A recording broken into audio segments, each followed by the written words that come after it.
Assalamualaikum warahmatullahi wabarakatuh. Alhamdulillah wassalatu wassalamu ala rasulillah la hawla wa la quwata illa billah amma ba'du. Marilah kita ucapkan alhamdulillah tsumma alhamdulillah.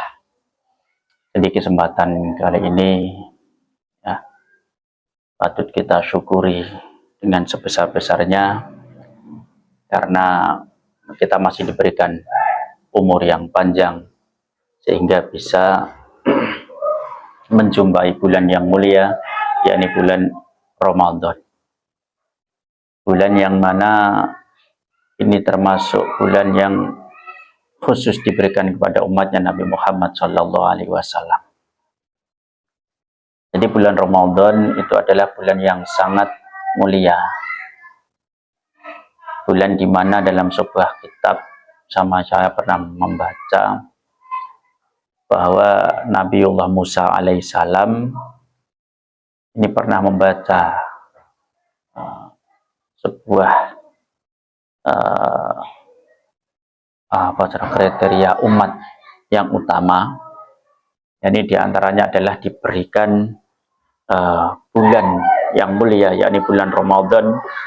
Barang siapa yang puasa di dalam bulan tersebut, maka orang tersebut akan diampuni dosa-dosanya.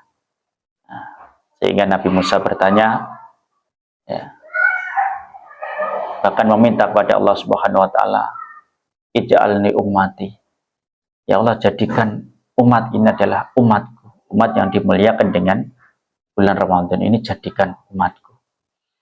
Tapi Allah mengatakan, ya, huwa ummatu Ahmad, itu adalah umatnya Nabi Muhammad Sallallahu Alaihi Wasallam. Jadi patut kita bersyukur pada Allah, kita masih menjumpai bulan yang mulia di tahun ini, yakni bulan Ramadan. Nah, di bulan Ramadan ini saking mulianya sehingga kita diajak untuk menyambutnya itu 2 bulan sebelumnya. Jadi sering kita ya mendengar mulai bulan Rajab, itu para ulama terdahulu sudah mengajarkan sebuah doa, Allahumma barik lana fi Rajab wa Sya'bana wa balighna Ramadan. Ini dalam rangka apa? Kita menyambut bulan yang mulia, yakni bulan Ramadan. Kita sering Allahumma barik lana fi Rajab wa Sya'bana wa balighna Ramadana wa Sya'bana wa balighna Ramadana. Ini menunjukkan betapa mulianya bulan Ramadan.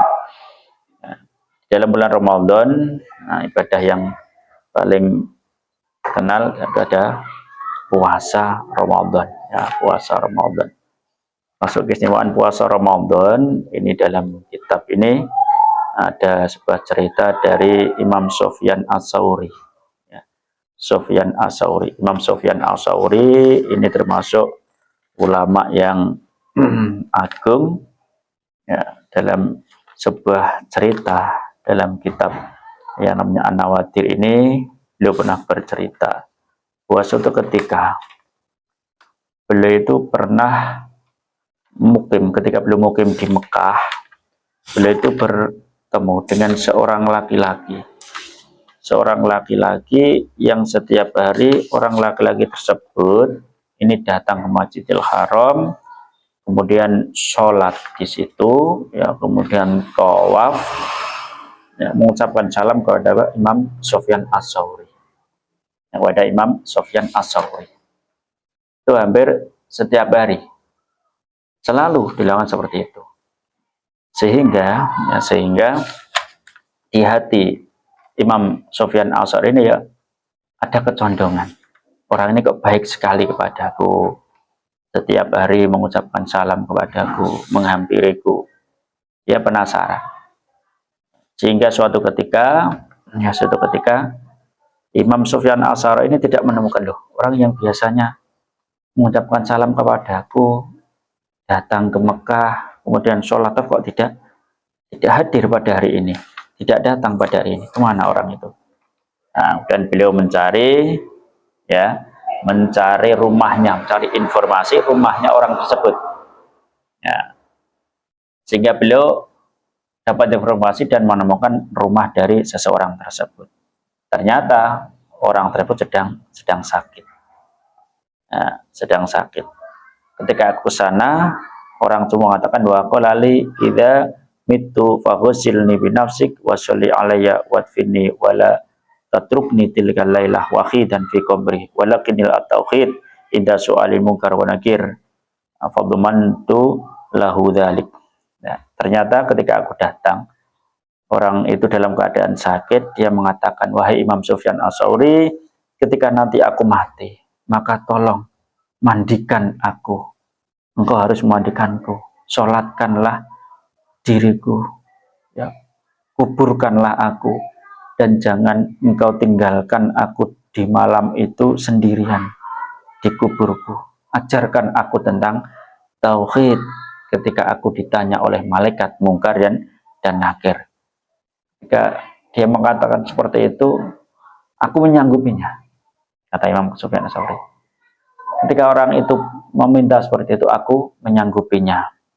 Nah, ternyata betul ketika orang tersebut meninggal, aku menjalankan apa yang dipesankan oleh orang tersebut kepadaku. Ini kata Imam Sufyan Ats-Tsauri. Nah, jadi aku mandikan orang tersebut, aku kafani, ya, aku sholati, aku menguburnya, kemudian aku tidak meninggalkannya, tapi aku berada di samping kuburnya di malam itu.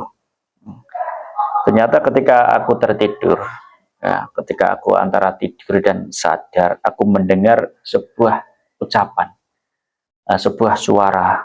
Ini karena Imam Sufyan Ats-Tsauri, ya, yang mengatakan, ya Sufyan, la hajatalahu ila khiltika wala ila talqinika wala ila unsika li anna anasnahu walakinnahu. Nah, jadi ternyata ada suara, kata Imam Sufyan Ats-Tsauri, ketika aku dalam keadaan antara sadar dan tidur itu ada suara, wahai Sufyan Ats-Tsauri, ya, orang itu tidak butuh dengan penjagaanmu, tidak butuh dengan talqinmu, tidak butuh dengan hiburanmu, pengarem-ngaremmu atau hiburanmu, karena aku telah menghiburnya, aku telah menalkinnya dengan tauhid. Ya, ada suara seperti itu, ya. Sehingga Sufyan Ats-Tsauri mendengar suara itu, beliau, ya, gimana? Sebab apa? Sebab apa sehingga orang tersebut dapat keistimewaan seperti itu? Yang dulu berpesan kepadaku untuk mengajarkan tauhid, menemaninya ketika dia, ya, ditanya oleh makan mungkar nakir, aku menemaninya di samping kuburnya. Ternyata ada suara yang mengatakan seperti itu. Enggak butuh itu semua, karena sudah dihibur oleh Allah, sudah diajarkan tauhid oleh Allah. Dengan apa kesukaan orang tersebut? Ternyata faqila, suara itu mengatakan bisyamihi syahrul ramadan wa idba'i bisiti min syawal. Nah, ternyata amalannya ada atau keistimewaannya, orang tersebut selama hidupnya tidak pernah meninggalkan puasa di bulan Ramadan dan selalu berpuasa sunat Syawal 6 hari. Setelah itu, ya, puasa Syawal 6 hari. Ketika selesai jawaban seperti itu, fastayqadtu, maka Imam Sufyan Ats-Tsauri terbangun. Dia terbangun, falam arahadan, aku tidak melihat seorang pun ada di sampingku. Jadi siapa yang mengucapkan itu? Siapa yang mengatakan itu? Fatawadda'tu wa sholaitu hatta nimtu faraitu mithla awali wa hakadha thalatha marrat. Kemudian aku berwudu, aku sholat, dan aku tidur kembali. Dalam keadaan tidur itu aku melihat mimpi atau bermimpi seperti yang pertama tadi, begitu sampai terulang 3 kali. Faratu annahu minar rahman la minasyaitan, sehingga aku yakin, ya, bahwa itu adalah dari Allah Subhanahu wa taala, tidak dari syaitan. Jadi mimpi itu hak. Beliau yakin bahwa mimpi itu hak dari Allah Subhanahu wa taala, tidak dari syaitan. Dan setelah itu sudah aku pergi dari kuburnya, aku tinggalkan kuburnya orang tersebut, dan aku berdoa, Allahumma wafiqni asyama dzalika imannika wa karamika. Aku berdoa, ya Allah, semoga Engkau menolongku untuk bisa menjalankan puasa di bulan Ramadan, juga puasa 6 hari di bulan Syawal dengan anugerahmu, dengan kedermawananmu, ya Allah, semoga Engkau menolongku untuk menjalankan puasa di bulan Ramadan. Itu doa dari Imam Sufyan As-Tsauri. Itulah.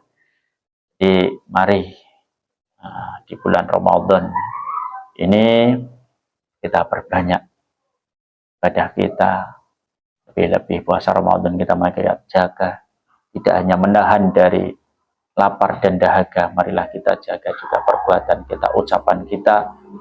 Semoga Allah menerima amal ibadah kita. Marhaban ya syahrul Ramadan, marhaban ya syahrul ibadah, marhaban ya syahrul sa'adah. Semoga di bulan ini kita berikan pertolongan Allah Subhanahu wa taala untuk mengisi bulan Ramadan dengan ibadah, dengan takarrub pada Allah Subhanahu wa taala. Amin amin ya rabbal alamin. Wabillahi taufiq wal hidayah. Wassalamualaikum warahmatullahi wabarakatuh.